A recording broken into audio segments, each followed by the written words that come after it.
شارع المعز لدين الله الفاطمي أو القاهرة أو النحاسين، تقدروا تختاروا الاسم اللي تحبوه. المهم إننا دلوقتي في واحد من أهم وأكبر المتاحف الإسلامية في العالم.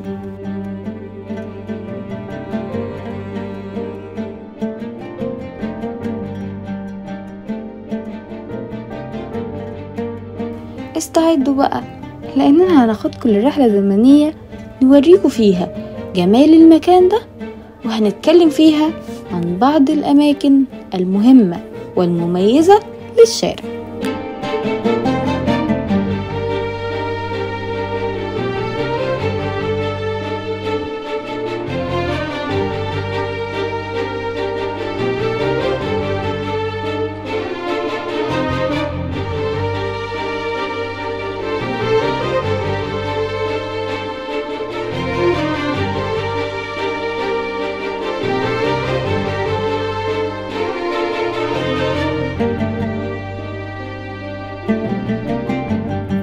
هنبدأ بباب الفتوح، هو أحد أبواب سور القاهرة الفاطمية. بناه القائد الفاطمي جوهر الصقلي عام 1087 ميلاديا، كان مكانه بالقرب من رأس حارة بيت السيارد بالقاهرة الفاطمية، ثم تم تجديده على يد الأمير بدر الجمالي وأصبح في مكانه الحالي. مدخل شارع المعز لدين الله الفاطمي يعتبر باب الفتوح هو البوابة الشمالية للقاهرة القديمة، وسمي بهذا الاسم لأن الجيوش وقتها كانت بتخرج منه للفتوحات، وكانت لما بترجع منتصرة بتدخل من باب النصر.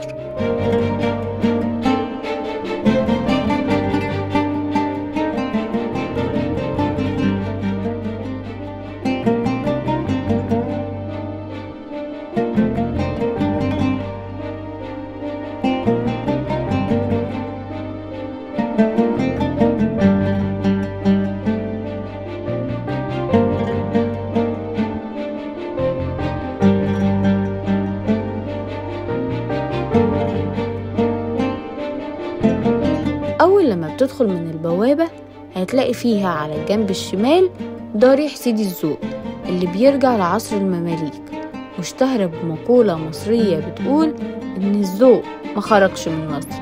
في 3 روايات حوالين صاحب الضريح ده، منهم إنه كان من فتوات المحروسة وكان دايما بيحل مشاكل أهالي الحي، بس لما قرر الحاكم إنه يحط كل الفتوات في السجن حس الذوق وقتها بالإحراج لمكانته، وقرر إنه يخرج من المدينة، وبسبب حزنه الشديد على فراق بلده سقط ميتا بمجرد مروره من باب الفتوح، وعلشان كده دفنوا فيه. ده غير إن باب الفتوح مرتبط بباب النصر من خلال طريقين. أول طريق هو أعلى سور القاهرة الفاطمية، وهو عبارة عن سراديب مكببة فيها فتحات لرمي السهام، وتاني طريق تحت السور عشان يساعدهم على التنقل، وخاصة لو المدينة تعرضت للحصار.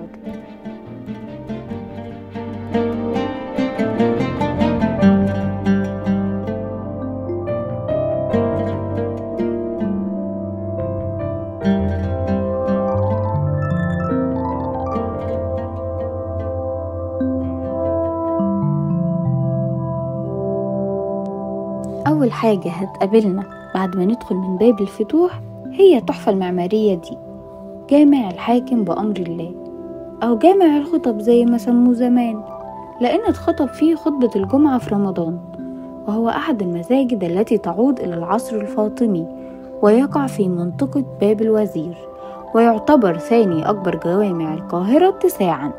ابتدى بناء الجامع في عهد الملك العزيز بالله، بس توفى قبل ما يكمل بناؤه، وكمله ابنه الحاكم، عشان كده سموه باسمه. واحنا داخلين المسجد هنلاقيه مستطيل الشكل، عبارة عن صحن كبير مكشوف و4 أروقة أشهرهم رواق القبلة، وهنلاقي في وسط الصحن بير للمياه الجوفية. أما فكرة الصحن المكشوف بالنسبة للفاطميين فالغرض منها كان غريب قوي، وهي أن اتصالهم بربنا يكون مباشر، فالدعوة تستجاب أسرع.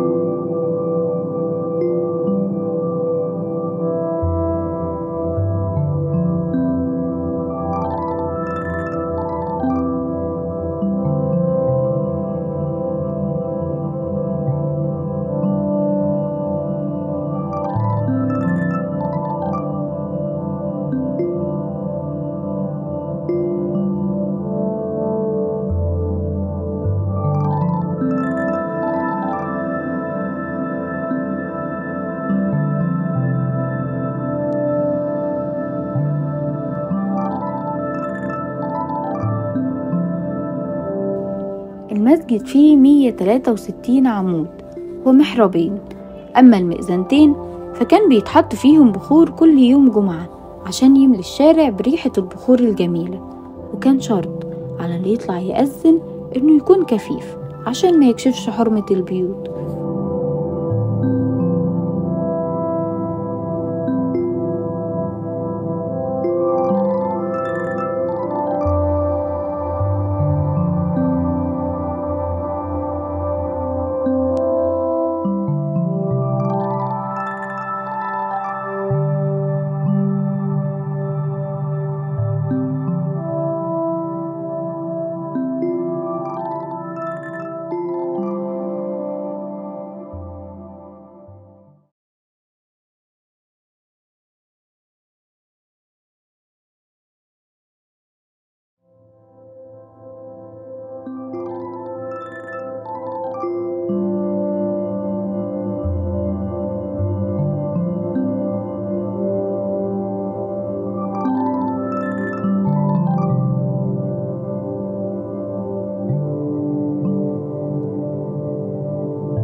وفي النهاية فإن جامع الحاكم بأمر الله يعتبر واحدا من أهم المعالم السياحية في مصر، ويجذب الكثير من السياح والمسافرين إلى القاهرة لزيارته.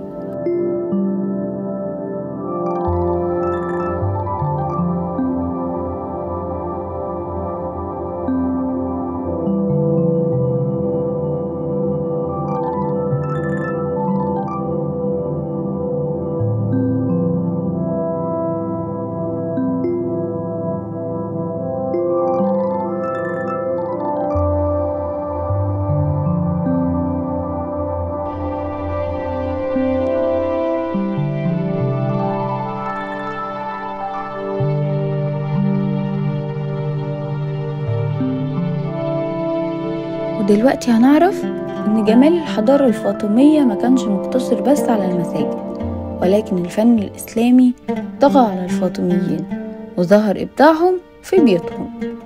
وزي ما هنشوف دلوقتي بيت السحيمي الموجود في الدرب الأصفر المتفرع من شارع المعز، وده بيعتبر أكبر بيت في المنطقة لأنه مبني على حوالي 200 متر.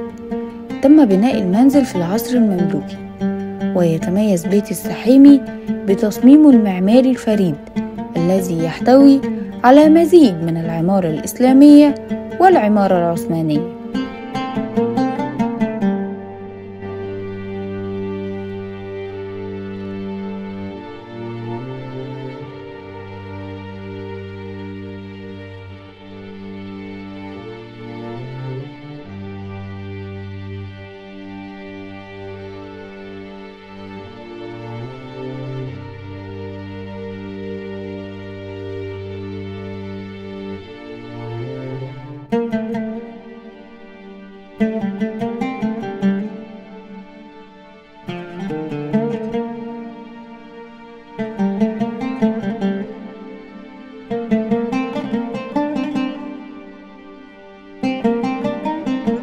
يتكون المنزل من جزئين، الجزء الشمالي وده بناه عبد الوهاب الطبلاوي سنة 1648، أما الجزء الجنوبي فبناه إسماعيل شلبي عام 1699. وتسمى البيت بالسحيمي بسبب آخر شخص عاش فيه وهو محمد أمين السحيمي. ولما ندخل البيت أو القسم الأول هنلاقي صحن كبير بتطل عليه مشربيات وشبابيك بشكل إسلامي جميل، أما الصحن التاني ففيه حوض للمية وساقية للري.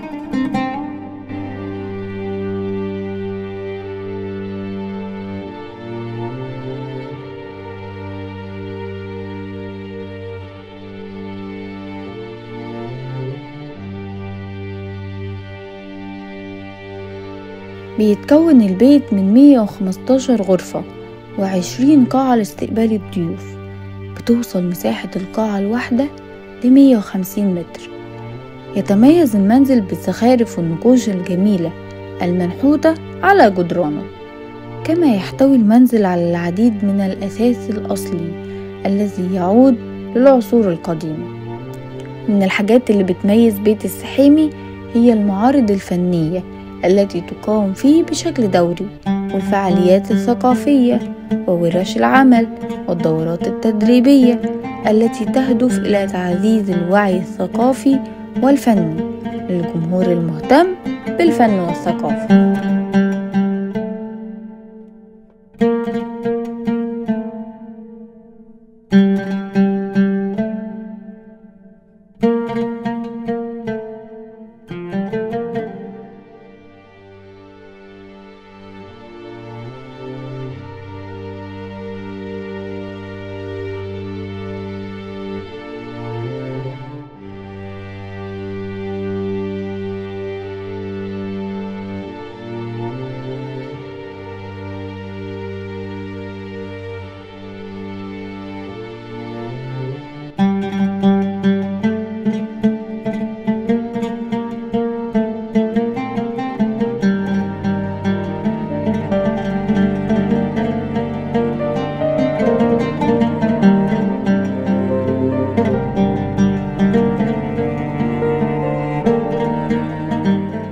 خلونا بقى نتكلم شوية عن شارع المعز نفسه ونعرف ايه هو تاريخه.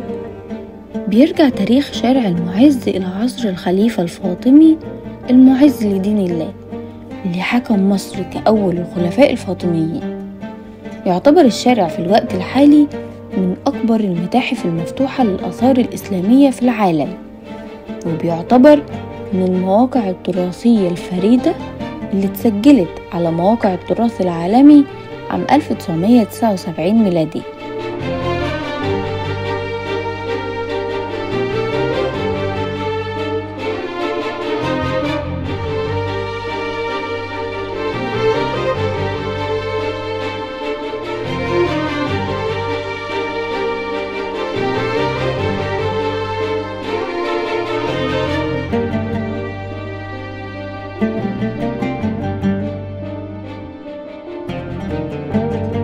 يمتد الشارع بين بابين من أسوار القاهرة القديمة، وهم باب الفتوح شمالا وباب زويلة جنوبا، وبينهم في مجموعة من الحارات والشوارع التاريخية العريقة، واللي من أشهرها شارع أمير الجيوش، الدرب الأصفر، حارة برجوان، خان الخليلي، الغورية.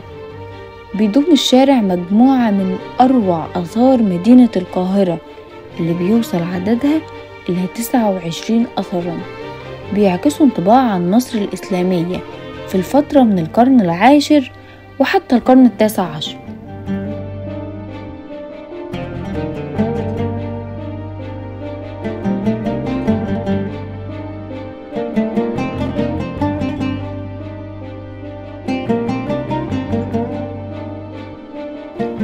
تتنوع الآثار الموجودة ما بين مباني دينية وسكنية وتجارية ودفاعية، وفي الوقت الحالي تصطف الأسواق ومحلات الحرف اليدوية التقليدية على طول الشارع، مما يضيف إلى سحر الشارع التاريخي.